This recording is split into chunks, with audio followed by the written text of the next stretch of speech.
Our speaker tonight is Paula Span, veteran journalist, formerly a longtime Washington Post reporter. She has written the New Old Age column about aging and caregiving for the New York Times since 2009. In 2017, she added a second Times column, Generation Grandparent, and has adapted these essays for an audiobook, the Bubby Diaries, read by the author and released by Audible last spring. It explores topics from digital grandparenting to grandparents' influx into delivery rooms. A graduate from the Alternative Press and Boston University, she is the author of When the Time Comes, Families with Aging Parents Sharing Their Struggles and Solutions, published by Hachette in 2009.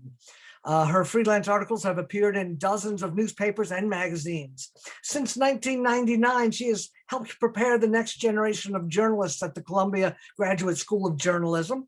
She lives in Montclair, New Jersey, and travels to Brooklyn weekly to help care for her granddaughter. I present to you my wonderful cousin, Paula Span. Before we start, also, I would just like to point out that Paula has requested that we hold our questions to the end. However, if you want to put them in the chat box, we can read them at the end, or you can just pipe up, I think, at the end, and we'll have an open discussion. So exactly. I would like this more to be a discussion than a lecture. So thank you. We've been trying to do this for like, what, 2 years, and we keep getting shut down and bumped. And so I wish I could be in the Guildhall and we all could be there, but this is the next best thing. And it works pretty well. By the way, if you see people that you don't recognize and think, do they live in Arden? My cousins have turned out in force, which is lovely.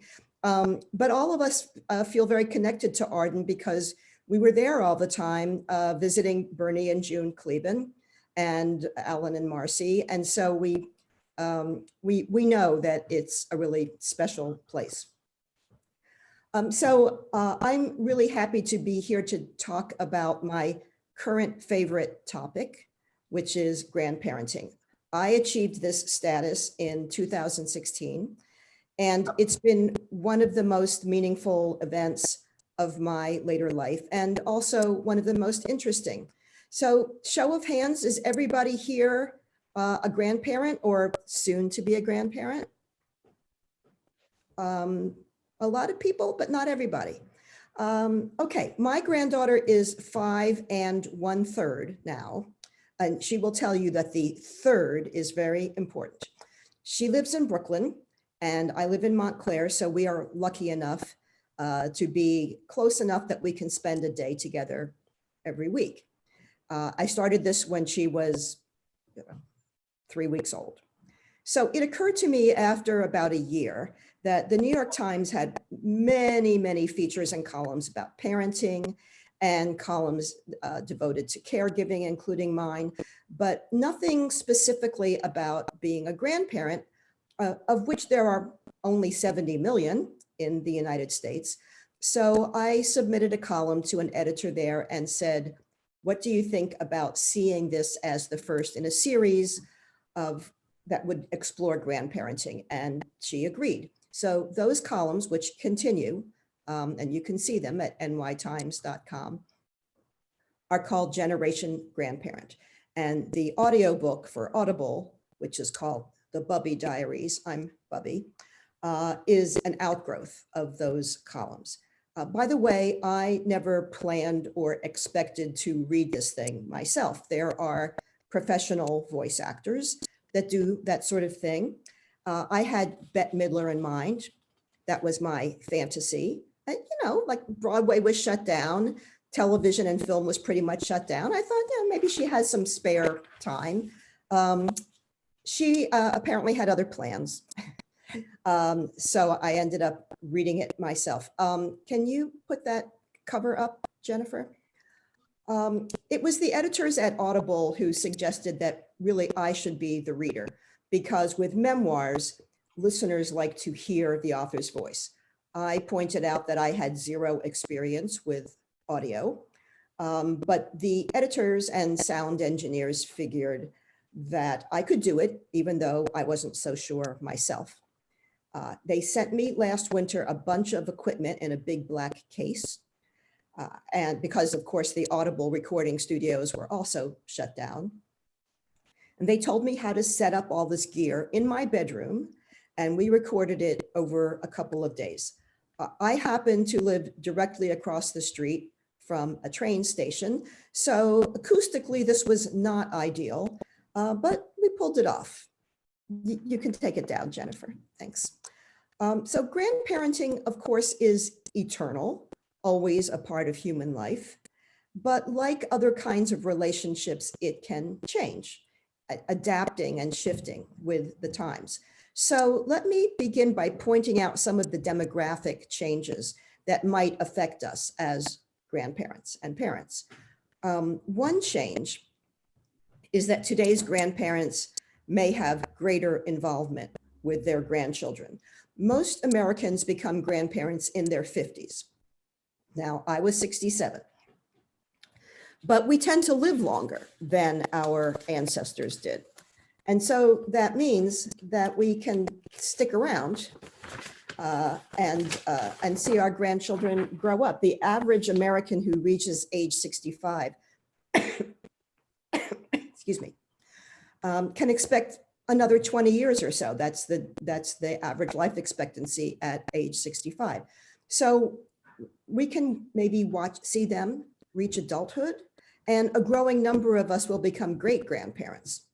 Also, families are smaller than in the past, so we have fewer grandchildren to focus on and spend time with. People who study family formation call these beanpole families. Beanpole because they can extend for a long time, but they're narrower. They have fewer people involved.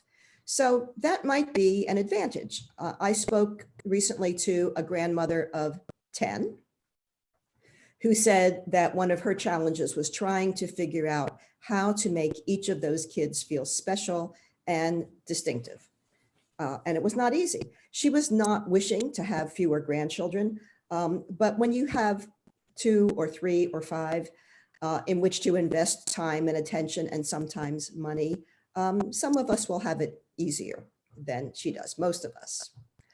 On the other hand, while most of us will have fewer grandchildren than people did several generations ago, children have a lot more grandparents. So how is that possible? Well, again, we survive longer, but the primary reason is the increase in divorce and remarriage and repartnering, both in youth and midlife, and the so-called gray divorces of later life. So I grew up with 4 grandparents when that was the standard number. And by college, I was down to 2. But I'm divorced and my ex-husband has remarried. So our granddaughter has 5 grandparents. And that's nothing. It's not uncommon for kids to have 6, 7, 8 grandparents, step grandparents, and grandparent equivalents. So is that a good thing? It's hard to see a downside to children having more loving, attentive adults in their lives. It can provide more of a safety net when bad stuff happens, like job loss or illness. But it can also complicate things because not all of these divorced and recoupled grandparents are on such good terms with each other or with their kids. Plus, even if everybody's getting along great, there's not tensions, there's not resentment, it still makes it hard to figure out who's going where on Thanksgiving. So given that we likely have fewer grandkids to love and cherish, but these kids may have more elders who are part of their lives, I've been surprised about something, how little discussion there seems to be in advance about these relationships. Marcy, I'm looking at you. There's that thrilling announcement in the beginning, we're pregnant, or I'm pregnant, or we're adopting, you're going to be a grandparent. And then what comes next? I don't hear a lot of conversations between the generations about what shape this new relationship is going to take.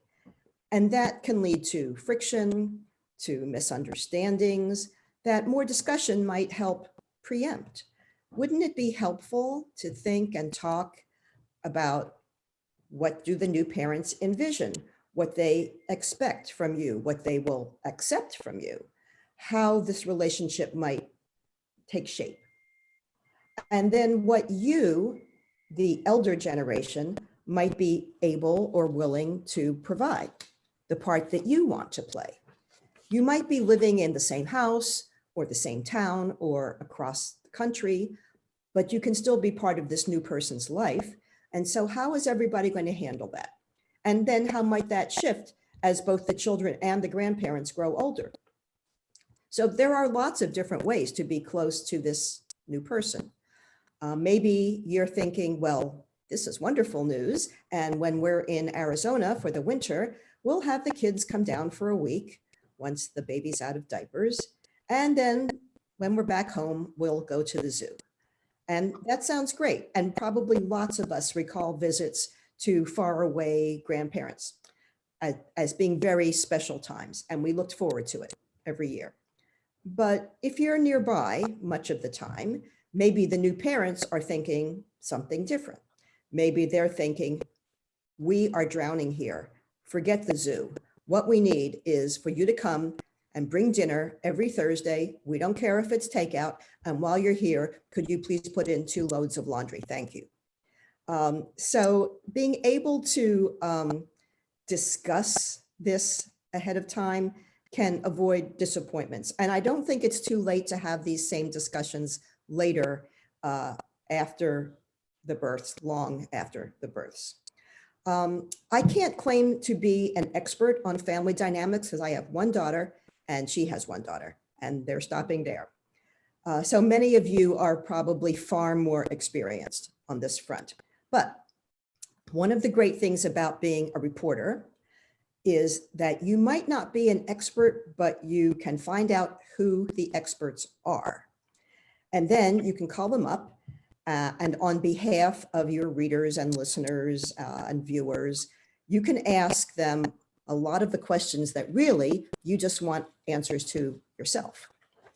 And so that's more or less what I've been doing for the past 4 years. And I thought I would share a few of the more interesting discoveries with you. Pause to drink tea. Okay. For example, it never occurred to me to want to be in the hospital delivery room when my daughter Emma gave birth. I honestly just never gave it a thought. And neither did she. She envisioned a quiet birth, mother, father, midwife, and her own birth at Johns Hopkins in Baltimore had been exactly like that, mother, father, midwife. So I met my granddaughter Bartola later when she was a few hours old. Jennifer, can we put up that newborn photo? So Bartola, I should point out, there she is. She was a few hours old at Brooklyn Methodist Hospital. Bartola is not actually her name. It's a family nickname that arose because my daughter and her husband are both baseball journalists. And when Emma was pregnant, they were calling this unborn child Bartolo after Bartolo Colon, who is a beloved pitcher for the New York Mets. And then when they found out that they were having a girl, I said, well, then she had to be Bartola. So we don't really call her that. But to protect her privacy, I call her that in the pages of the New York Times and in my audiobook and here. We can take it down, Jennifer, thanks. Anyway, I began to hear that these days obstetricians and labor and delivery departments across the country are fine with all kinds of people being in the room where it happens. Mostly it's the laboring mother's own mother, but sometimes it's her father or in-laws or sisters or aunts and uncles, friends, plus of course the baby's father. And it's interesting because, of course, all births were once like this, right? Family affairs, and not that long ago. So as recently as 1940, because for context, that's 9 years before my own birth, almost half of American births took place outside of hospitals, primarily at home. But childbirth quickly became medicalized. And so by 1969, so that's not quite 30 years, it went from about half to 1% of births that took place outside of hospitals. And then began that long struggle many of us can recall to regain control of childbirth. All those tussles about avoiding medication, avoiding unnecessary procedures, fighting various kinds of restrictions. It took years for women to reclaim the right to decide who should be present, including fathers. But now having grandparents participate is no longer controversial. There's no data yet on how often this happens, but I spoke to a number of grandparents who had been there for the big event, and they said it was just plain awesome. I also heard from a few who said that was the very last place that they wanted to be, including one who said she barely wanted to be there herself for her own children's birth, and she certainly didn't want to be there for anybody else's. Okay. But as one leading OBGYN told me, it all depends on the laboring mother. Who does she want and who does she not want in the room? Notice that it's not about what we want, the grandparents. We don't really get a vote. And this is probably good practice for much of what comes afterwards. Because unlike most milestones in adult life, becoming a grandparent is not something that we can plan for. It's not even something we should ask about or nudge our kids about. Whether it happens, how often it happens, when it happens, that is not up to us. And neither is much of what follows if it does happen. So we have to make peace with the fact that while we may feel very experienced caring for children, this time we play a different role. Grandparenting is a different role, except for those heroic grandparents who are actually raising their grandchildren without a parent in the home. And there are about 2.6 million of those. And sadly, COVID is creating more. Except for them, we are not in charge, and things can get tense if we try to be. You heard me just refer to the laboring mother's own mother. Here's another concept I've come across when I interview psychologists and sociologists and people who study family dynamics. It's called matrilineal advantage. Let me just put that here so you can see it. Matrilineal advantage. And what it means is that grandchildren will typically be closer to their mother's parents than to their father's parents. And when I first heard about this, I thought this was some, old husband's tale or a bad mother-in-law joke. So that's something that maybe was true once upon a time, but no longer is. But the research actually backs it up. Within families, the closest bonds are between mothers and daughters, followed by mothers and sons. And the relationships between fathers and either sons or daughters are less strong.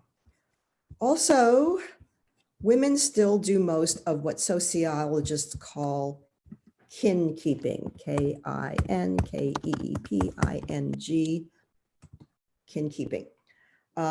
It means that it still falls mostly to women to stay in touch with relatives, to plan visits and holiday celebrations. And it's disturbingly non-egalitarian. Where are all those involved young fathers? Why aren't they sending the birthday gifts and making the phone calls? But like a lot of emotional labor, kin keeping still tends to fall mostly to women. And perhaps it's another reason that when people have children, at least in different sex couples, the children tend to be closer to the mother's family. Now, this isn't universal. We all know grandparents who are very tight with their sons' families. We also don't know very much about how this works for single parent households or same-sex parents. Remember, social science can tell us what is broadly true among populations, but it can't predict what happens in any particular family. It does mean, though, that a daughter-in-law can become a key figure, and that treating her with affection and respect might be a really smart move. I said I wasn't an expert on grandparenting, but I know an expert. Her name is Sally Tannen, and she's an early childhood educator and runs the grandparenting workshops at the 92nd Street Y in Manhattan. There are a growing number of these programs for new grandparents offered by hospitals and birthing centers. Maybe there is one in Wilmington. Most focus on health and safety for newborns. And that's important because some basic things have changed since we were new parents, and we might need updates. So when I put my daughter down for a nap or for the night, I settled her in the crib on her stomach. That was supposed to prevent her from spitting up and choking. And around the edge of the crib, we had those bumpers, that were very colorful so that she wouldn't clunk her head against the wooden slats. And she had a bunch of stuffed animals for company. And on cold nights, she had blankets. It was all very cozy. And if I tried any of that with my newborn granddaughter, her parents might have called the authorities, because we don't do that anymore. In the intervening decades, we have learned a lot about what we called crib death and what is now known as sudden infant death syndrome, SIDS. We thought of it as just a terrible tragedy that was just randomly visited on terribly unlucky families, but it turns out that it can be prevented. And the way you do that is you put babies down on their backs without blankets or bumpers or anything else in the crib. So now I know. Also, the gear that young families use has improved markedly. So think about car seats. They are so much safer than those kind of flimsy plastic things that I used in the 80s. It looks like you could basically take them aboard a space shuttle, but it also means I feel like you practically have to be a NASA engineer just to install them properly. So I didn't even try. I just took this to my local police department, which offers installation services to properly anchor car seats. And then the police did that for me. And then a year later, when you can turn the seat around so it faces forward instead of backwards, I went back again. And then I went back a third time and asked for their help with the bigger bumper booster seat. And I never take them out. I just drive around all the time with my properly installed car seat, because I know if you take it out, Paula, you're not getting it back in. But anyway, back to the 92nd Street Y and Sally Tannen. Her programs at the Y talk about older kids too, and they talk about how families get along, and they attract grandparents from all over the place. And Sally also leads all the parenting programs at the Y, which are numerous. So she has been hearing about the tensions on both ends of the age spectrum for 20 years. So as grandparents, we often feel like we know what we're doing when it comes to childcare because we've already done it at least once and probably multiple times. But Sally reports that when grandparents offer unsolicited advice, the young parents interpret it as criticism, as disapproval, even if that was not the grandparents' intent at all. I gave a talk at the local synagogue about grandparenting, and I will tell you that during the discussion period, women talked about feeling criticized by their mothers-in-law 30 years ago, and it was still a vivid memory. So parents are the gatekeepers to their children. Our relationship with our grandchildren will have everything to do with our relationships with our own adult children. So when it comes to maintaining a respectful and affectionate connection with my daughter and son-in-law and their daughter, my motto is 3 letters long, ASK, ask.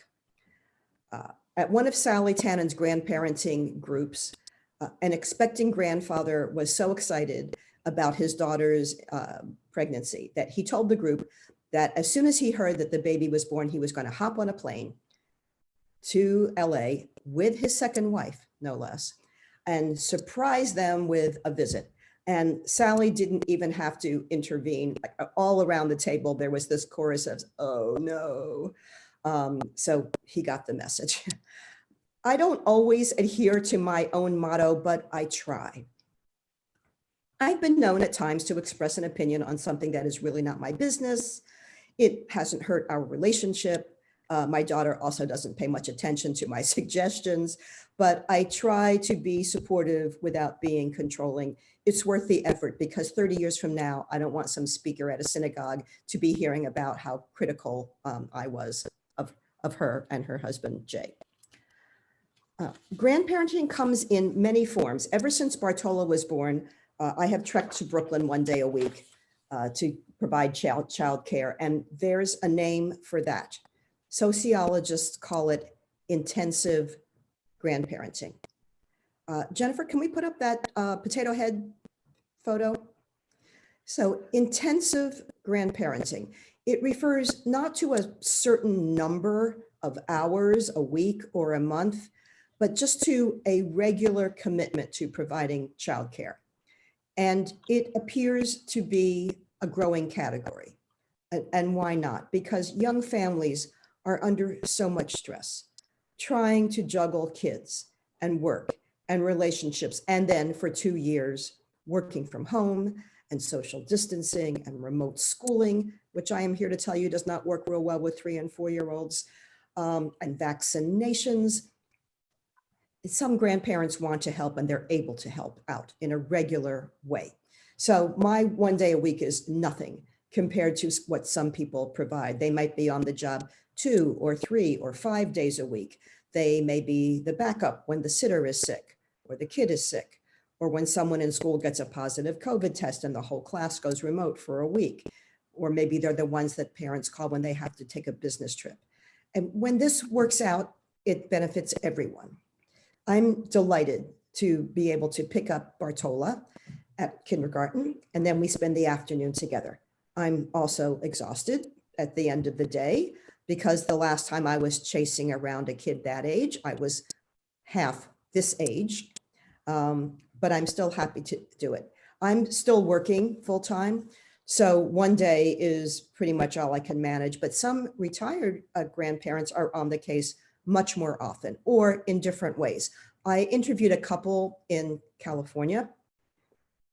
They spend so much time driving their 4 grandkids around Marin County for after school activities that they started calling themselves Grandpa Uber and Grandma Lyft. We could take that photo down, Jennifer. But sometimes the balance can get a little out of whack. So what started as a day-a-week commitment or a 2-day-a-week commitment can become 3 or 4. And some grandparents report that they don't have the time to tend to their own interests and needs. They don't have time to exercise or socialize because they're babysitting so much. Or they even endanger themselves financially. One grandmother told me about relocating from Kentucky to California to help out her daughter when she had twins. A few years later, she's still there. She's providing childcare on school holidays and sick days and in the summer, and she is delighted to do it. She feels honored, she told me, that her kids trust her to help raise their kids.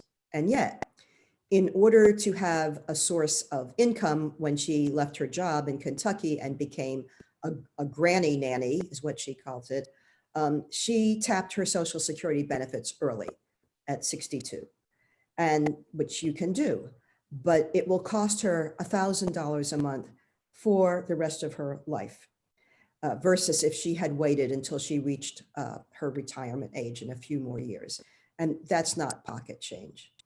So I think many grandparents are happy to help out, but the growth in intensive grandparenting and stories like that one also, to my mind, serve as an indictment, yet another indictment of the way the United States pays lip service to families, but doesn't really provide much in the way of real support. Lots of young parents have unstable jobs, even before the pandemic. They may lack family leave or sick days. They may not have health insurance. There is no other developed country in which that is true.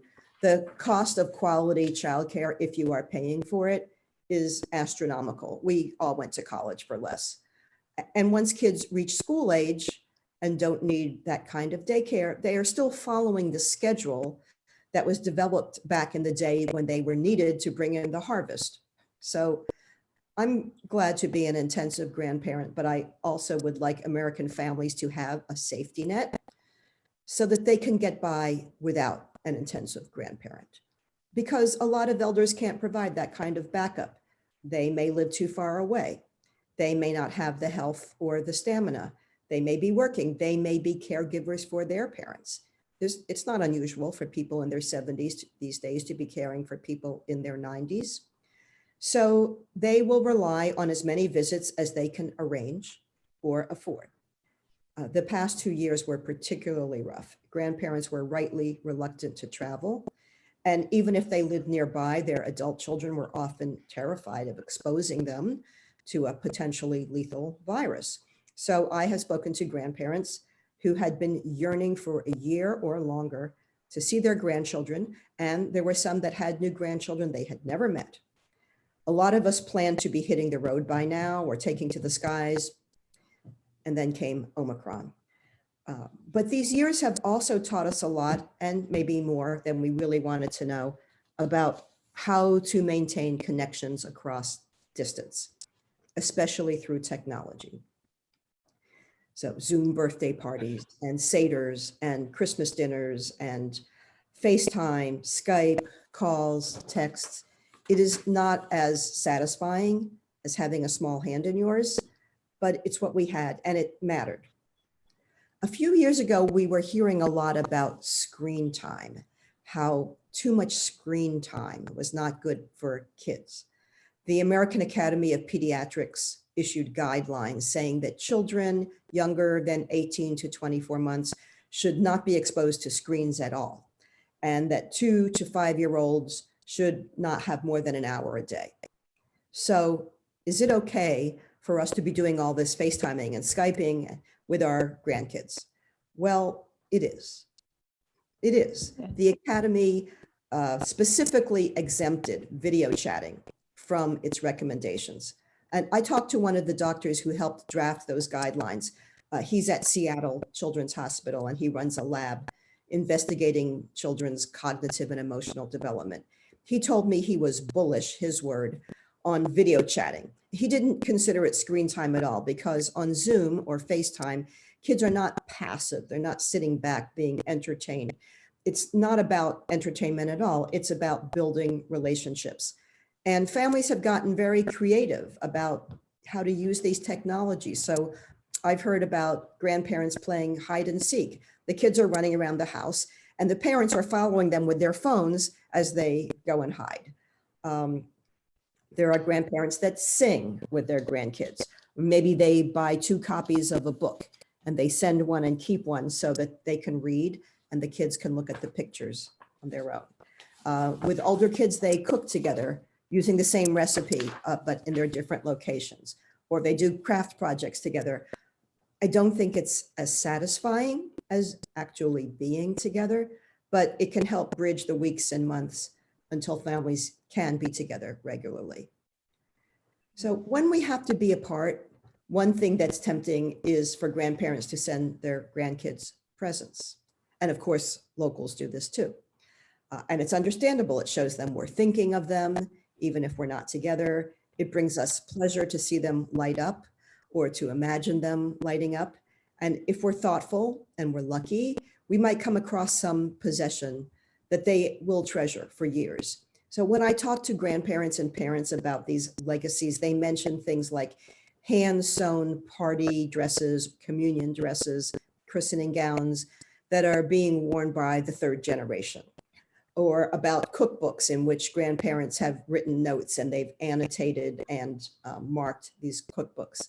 One little boy I heard about cherished a soft knitted blanket because his granny had given it to him. And over the years, it got smaller and smaller until it was just this little square of fabric, but he still slept with it anyway every night until he went to college. So that's lovely. But spending is not only about objects. You also hear about grandparents trying to outdo one another, trying to outspend one another. And we also know that young families sometimes feel swamped by toys and sports equipment and kits and just stuff. We're all carrying around cloth shopping bags and trying to keep plastics out of the ocean. So are we really doing our grandkids and our kids a favor when we inundate them with stuff? Some of their parents are inwardly shuddering when these boxes arrive, especially if they're living in city apartments and wondering where are they going to store more stuff. Jen, can we put up that gorilla picture? So some grandparents are trying to spend on experiences instead of stuff when they can. They do day trips, they do excursions, they do visits with maybe a Shutterfly book to commemorate the experience. There are classes sometimes that grandparents and grandchildren can take together. Maybe they start a special savings account, and instead of buying stuff, they make regular contributions so that when a grandchild is 16 or 17, it might be enough to spend a couple of weeks in Europe or somewhere else. This is our visit to the Bronx Zoo last spring, where Bartola was up close and personal with a mama gorilla. And I was just watching and cavelling. We can take it down, Jen, thanks. So here too, my motto is ask. Because a woman in Virginia told me about her father's gift to her 8-year-old son, which was a shotgun. And then a few months later, a puppy. And in neither case did he ask his daughter whether this was an appropriate gift, and therefore, neither gift remained in her son's possession for very long. So, okay, we don't always get it right. We will screw up from time to time, but with effort, with tact, with respect, with tolerance, I think this can be one of the best parts of growing older, this connection to the next generation. It's enriching. It educates us. It's the only reason I've seen movies like Moana and Encanto. It gives us purpose, which everyone needs at any age. And this is a time in life when we might particularly need purpose. If we're casting around for meaning and direction after our kids have left home and our work lives are perhaps winding down, it helps answer the question, what is my legacy? What will it be? There's a child psychiatrist in California named Dr. Arthur Kornhaber. And he has written an encyclopedic book called The Grandparent Guide. He told me that he sees the family as a pyramid. So at the top of the pyramid, up here, this is where the sometimes frazzled nuclear family is that is raising the next generation. And then underneath the top of the pyramid are those other layers of other family members that help to prop it up. And when chunks of that pyramid are missing, that can weaken the entire structure. But when we provide support in all the different ways that people do that, we can make it stronger, better able to withstand whatever problem comes, because we're old enough to know that problems do come. So I feel very lucky to live close enough to Bartola, to help care for her, to be part of her life, to have her ask, when is the next sleepover at Bubby's house? I'm still working, writing and teaching, but I am also spending a fair amount of time pushing a swing on the playground. And when I say my arm is getting tired, she says, well, use your other arm. I am reading Ferdinand again, and reading about Elephant and Piggy, and I'm watching the Muppets. And for me, it's just been a wonderful time. So that's my spiel, and I am real interested to hear from other people about your own relationships with your grandchildren and how that's going and what you've learned that we could maybe share with the group.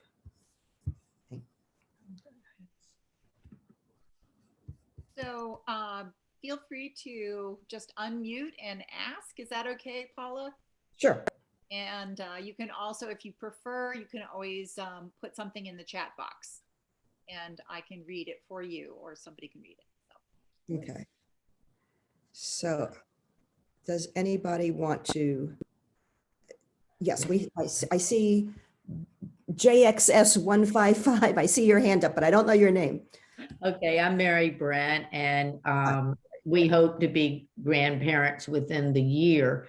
And one of the main things that I've noticed in comparing my experience with my grandparents, who were very involved with us, and I was extremely fortunate, that way, is the fact that I will be so much older than my grandparents were. And I remember reading an article about how this changes grandparenting. Have you addressed that in any of your articles? I talk about it in the audiobook because yes, if the people who have more education, especially women, have deferred childbearing, and so have our children, right? So I was 32 and when I was pregnant, and my daughter was 34, and that used to be, well, obstetricians used to call us elderly prima paras because that was elderly to have children. So yeah, Age. right. So I was 67. So I think it probably does bring a change. But one thing it said to me was, this would be a really good time to start exercising, because this is an emotional experience and an emotional bond, but it's also real physical. So once this kid is weighs more than 10 pounds or so, you're carrying a heavy weight. You're lifting this person out of the crib onto the changing table. You have to, it's nice if you can get onto the floor because that's where kids hang out. Then it's nice if you can get up from the floor. So I have been going to an exercise class several times a week, all my adult life, because otherwise I couldn't eat much. So but even if you haven't been, it's really a good time to start exercising because we kind of forget how physical it is to be with little kids.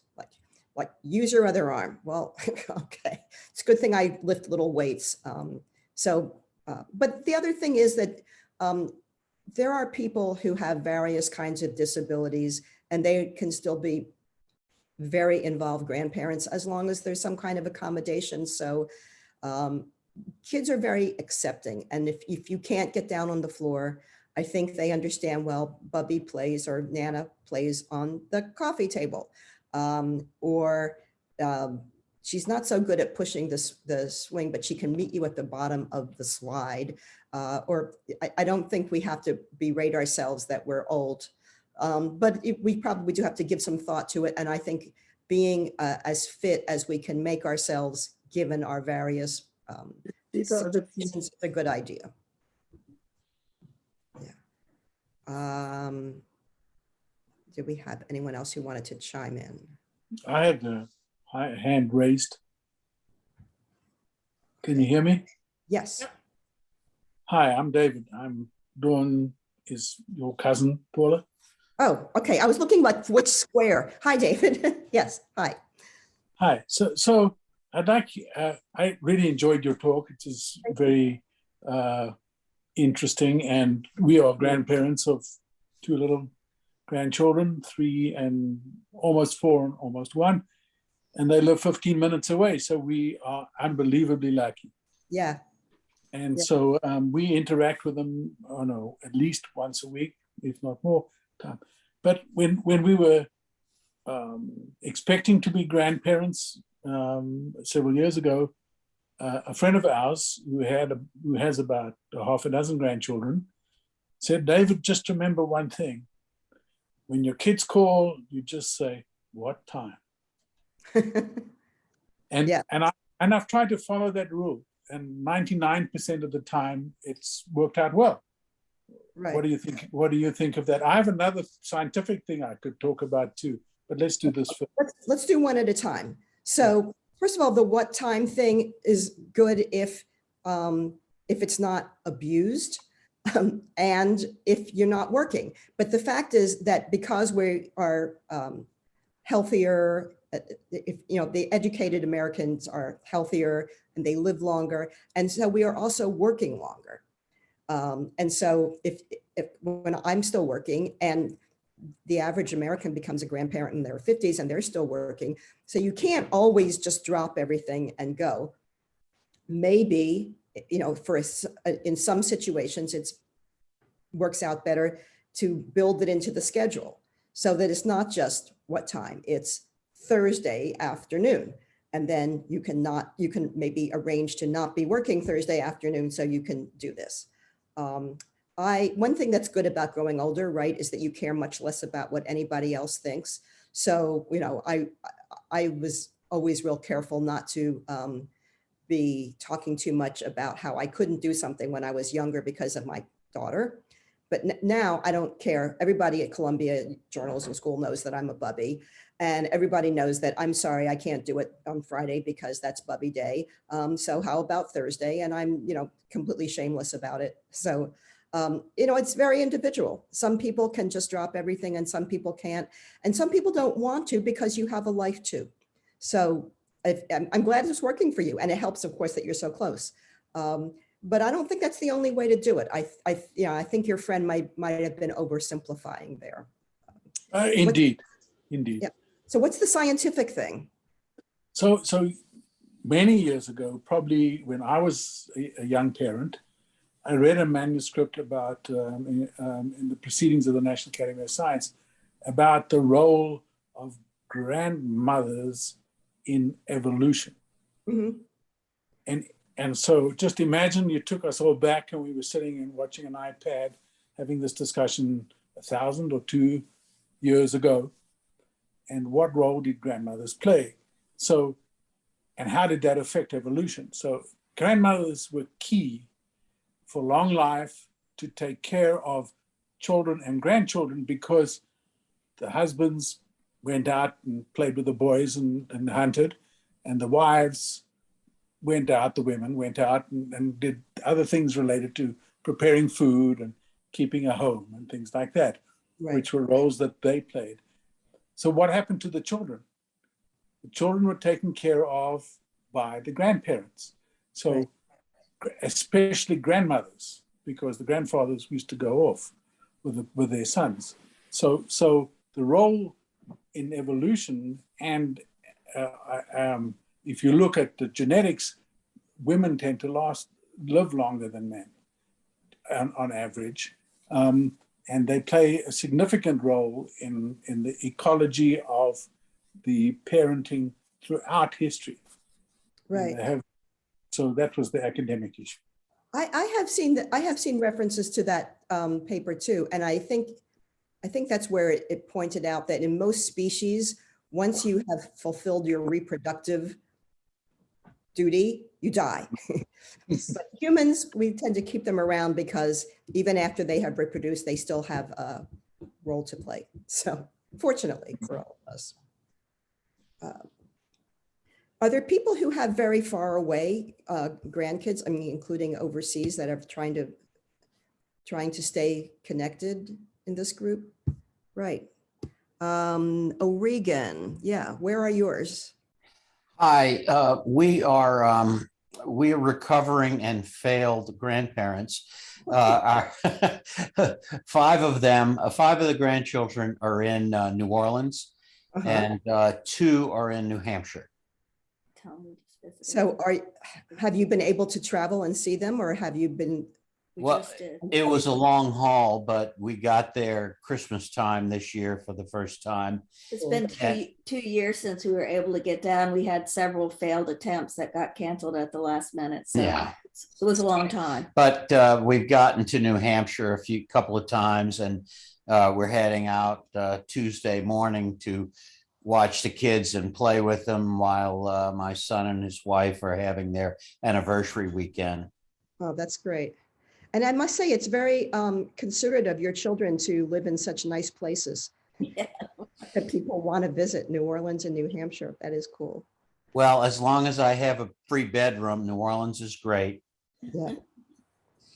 Okay. I thought I saw a hand. Did I see a hand? Sally. Suzanne.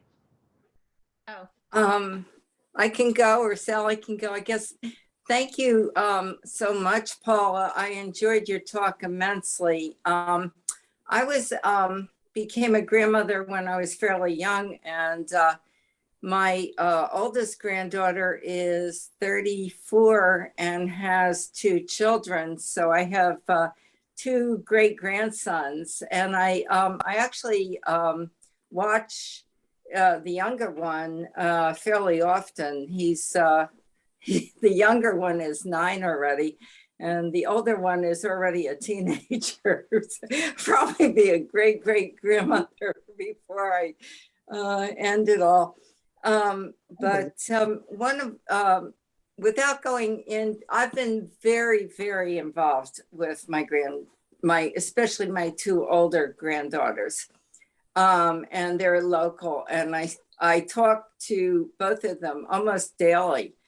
And the younger granddaughter, she's in college, and she calls me when she needs some new clothes or something, and we'll go out to the store. But without going into my personal adventure, what I think happens sometimes, and maybe more often in dysfunctional families, is that there can be actually such a conflict between what grandparents believe is good for their grandkids and what the parents do, or in some cases the grandparents may see problems that are very serious and don't really have the legal authority to rectify it. And I've known some cases, without being, saying any names or anything, and wondered if you could speak to that. To, we want to be involved, but sometimes it's traumatic to be involved. Yeah. Well, those 2.6 million grandparents who are actually raising their grandchildren, which is a pretty sizable number. Yes.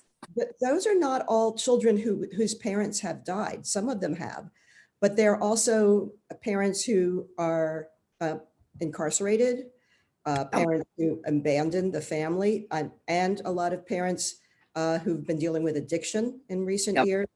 So, I guess I should defer to my cousin, the counselor here, but I see a real distinction between issues that are threatening the health and welfare of children, to the extent that you have to take the extraordinary step of trying to bring in a child protective services or take on that role. But for almost anything less, most tensions are not about addiction, alcoholism, abuse. They're about differences of opinion. So if for a grandparent who is in a position to see real peril for a family, then yes, I think you are morally and ethically obliged to try to take action. But in most cases, this is not your call. And unless you think there's a real threat to health or life, I think you have to back off, because what will happen is that it is not completely unusual for generations to become estranged from each other. And parents are the guardians and gatekeepers to their children. And if you push it hard enough, they will withdraw from you, and you really have very little legal or other recourse. So not to be scary about it, but pick your battles, because battles divide people. So I also want to hear, how did you, I worry a little bit about well, you know, it's magical when Bubby comes when you're 4. But what about when you're 14? Like, how did you manage to have such a close relationship with your children and with your grandchildren and great grandchildren as they went through the teen years? Well, I was a young grandmother, and my daughter was a young mother who, actually, my middle granddaughter lived with me for quite a few years. Their father, the 2 oldest ones, father lives in Mexico. And, you know, I think I was the bridge because my daughter and her ex-husband didn't speak. And so I kind of was the conduit there. But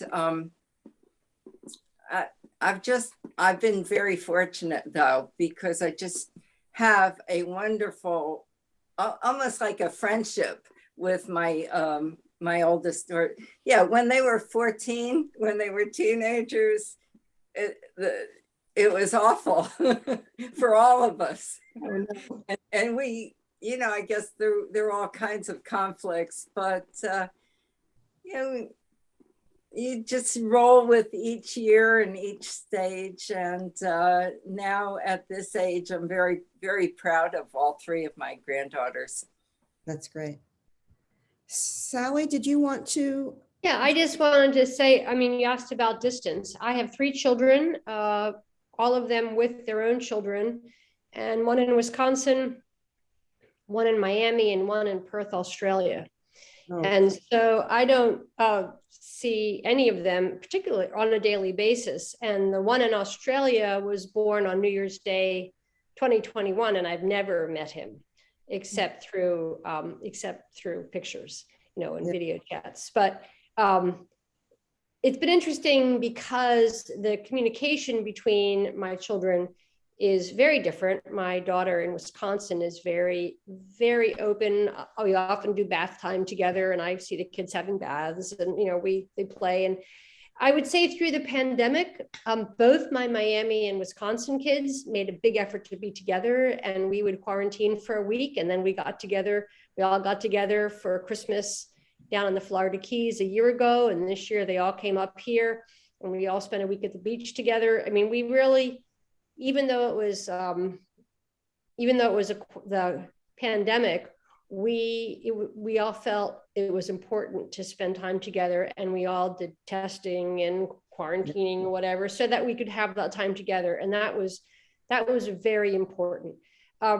The daughter in Australia is frustrating because the Australian government is making it very hard, and I don't know when I'm ever going to visit my grandson. I'm hoping for the end of February this year, but Australian visa requirements are very strict, and Western Australia is COVID free, so their borders are more strict than even other parts of Australia. But one of the things that I wanted to mention is that I have a big difference in my relationship with my grandchildren in stateside. My daughter in Wisconsin, she's very good at communicating. Her 2 daughters, she has a brand new son, but her 2 daughters are very interested in me, and we have a nice relationship. But my grandson in Miami, he has no interest in me whatsoever. I mean, his interest is in my husband. And he, you know, his interest is crashing of cars and trucks. And I am very low on the status of his life. And it doesn't bother me because I realize that's, you know, it's nice for my husband to have that time with him. And, but I have to accept the fact that, oh, you know, he isn't, you know, the time he spends with me is, it's not of interest to him. I will also say that my, like you mentioned before, the relationship with my daughters is far closer than with my daughter-in-law. And I'm not quite sure how to always bridge that because she does not communicate well. Well, it's, I mean, every family and every kid is different. How old is the grandson who's into crashing cars? My oldest grandchild children are both 5.5. So they'll both same age as yours, pretty much. They're all born in 2016. So yeah, Robbie's 5.5 and Annika's 5.5. So they're all, you know, similar age, and I have to keep reminding myself how different they are, because I don't want to compare them, and I don't really compare them, but they are such different personalities that their relationship to me and to others is, you know, it's different because they're really different personalities. Yeah, and they'll evolve too, I would think. Yeah.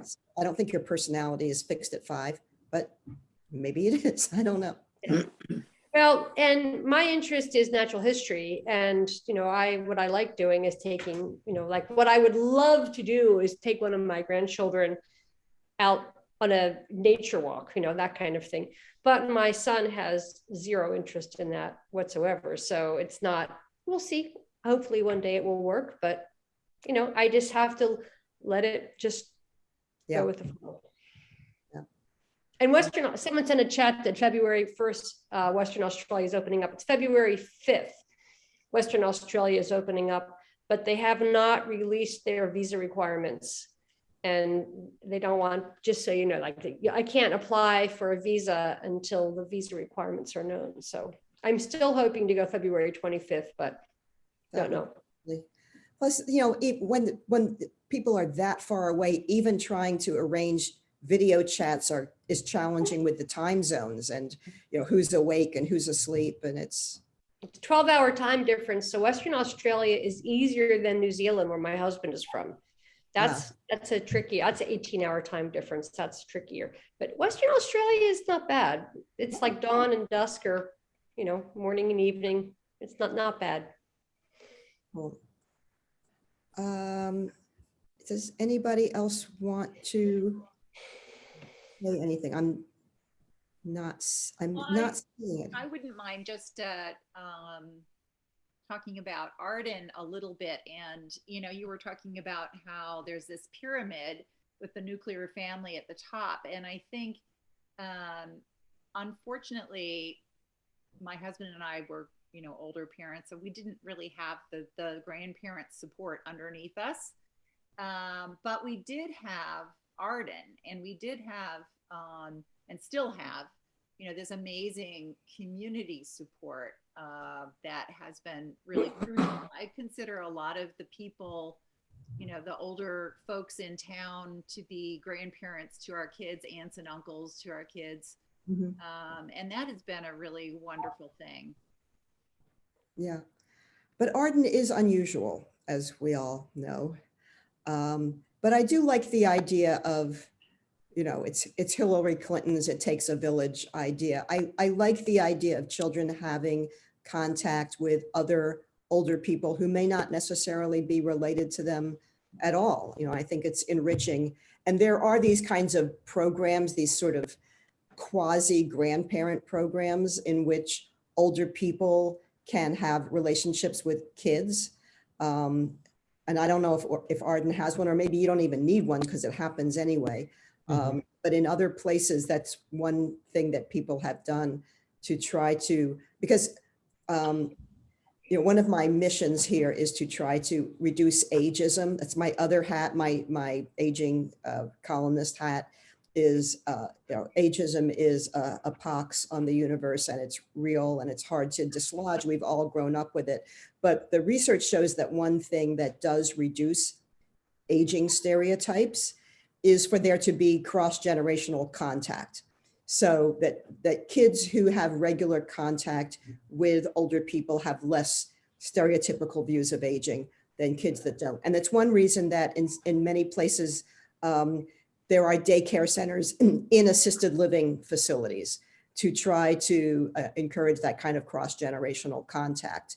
And it's lovely for everybody, but it also plays a role in reducing this kind of prejudice that we all grew up with ever since we heard stories about the wicked old witch. Yes. I wanted to ask a quick question about what you had said about teenagers and grandparenting because I never felt as a teen any conflict with my grandparents. That was reserved for my parents. Yeah.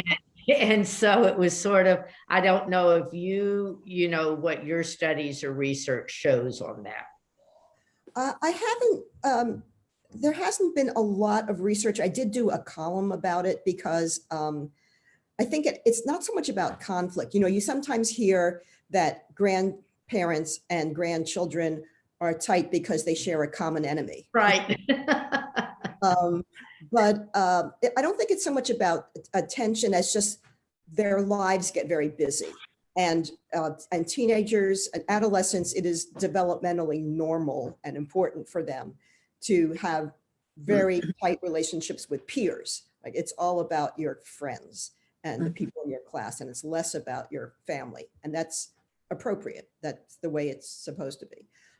So I've been thinking of, and also that, so there's that. There's the importance of peers and friends. And then there's also the fact that they just get very busy. They have school, they have sports, they have theater, they have after school things, maybe they have traveling sports things. Sometimes it's hard for grandparents, not because they're not tight, but they just don't have time. So I don't have great advice about this except from other grandparents and from psychologists and so forth, which is one thing is to try to make time for grandchildren as individuals. So if you have 3, you try to do things with each of them at different times so that you can have that one-on-one time. That you try to build in longer times together. Like Sally was talking about vacation. So my daughter and son-in-law and I and Bartola spend a couple of weeks on Cape Cod in the summer and Wellfleet, Massachusetts. I rent the house.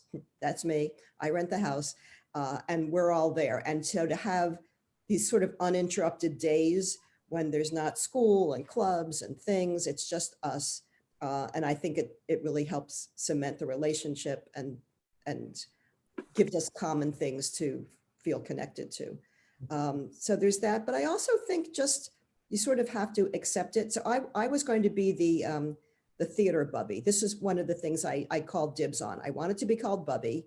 There was no competition for this, by the way. Nobody else wanted to be called Bubby. And I said, I'll be your Friday daycare provider. And I said, I want to start taking her to the theater. And I thought when she was 3, we could start going to children's theaters in Brooklyn. There's a lot of them and they're, really good. And then of course, COVID shut everything down. So then at the end of December, finally theaters were open and she was vaccinated. She was 5, right? So she could be vaccinated. And theaters in New York require vaccination and masking.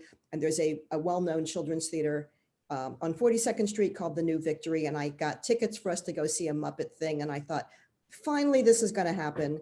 And then they canceled it because there was COVID in the cast. So I rescheduled it for 3 days later and they canceled it again. So I still haven't taken her to a play. She hasn't seen a live play. She saw movies. But I do think it's one of those things that maybe can evolve over time. So, you start by seeing Muppets and then maybe you go see The Lion King or other kinds of cross-generational plays. And then maybe, I don't know, maybe when she's 14 and 15, she'll want to go to like nervy off-Broadway things with me because they're cool. Or maybe not. I guess we'll find out. Thank you. Sure. So shall we call it a night, Jen? I haven't looked in the chat here. Is there anything else we need to talk about? Right, intergenerational. I have one more point if you don't mind. Yeah. Okay. So Dawn and I are immigrants and our parents lived 6,000 miles away. So when we had children, and we had 2 of them, grandparents couldn't drop around for a moment at a moment's notice, or even many moments' notice. So it was our relationship or their relationship with their grandparents was different to relationships here. Because my mother and for some few years, my father would come for maybe a week per year or every other year. So but they do have memories of them, and they're very positive for all the grandparents all three grandparents that they knew. But the relationships weren't in the same style, educational or things like that, where you could do it once a week for several weeks. So my kids were sad, talk about that in a sad way, but they appreciated what happened. But they don't want that to happen with their children. So it's just an interesting point. That it's really different. A different configuration, yeah. There's actually been an increase in multi-generational households of 3 generations living together. And it's hard to tell how much of this, it went way up after the recession. So some of it seemed to have been economically driven. Now it's probably partly driven by COVID pods. And it's also driven by immigration, because certain other cultures, and especially Asian and Hispanics, it is much more normative for families to live together. So whether that will still be true as immigrant families assimilate, or maybe it will be true as housing values get completely crazy, I don't think we know, but it's happening more now than it did a couple of decades ago. And we'll see what eventuates from that.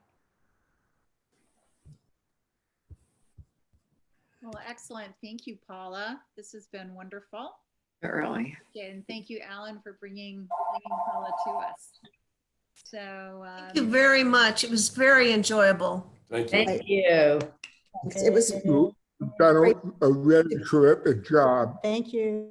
I'm going to just put in this chat box, I'm just going to put my website so that if you want to get in touch with me or see some of my columns or the audiobook or anything like that, I have a website like all writers, paulaspan.com, and I can get email through it. So if any Ardenites or others would like to be in touch, we can do it that way. Okay. Thanks all. thank you so Thank much. you. Thank you very much. Good job, Paula. Good job. Take care. Yeah, we enjoyed Very it. good. And the recording will be available in a few days on YouTube. So Yay. And on the website. And on the web. website. Yes. Yes. All right. And Excellent. Paula, if you're in Arden again or sometime soon, and you want to see the Guildhall, just let Alan know and we can arrange for that. Well, I'm assuming that, please God, that in a couple months we'll all be more mobile and able to reconnect again. So Yes. Yes. take care. Bye. Thank you again. All right, bye-bye. Bye-bye. Good night, Hey, everybody. Paul. Bye, Thank you for everyone. coming. Take care, Bye. everybody.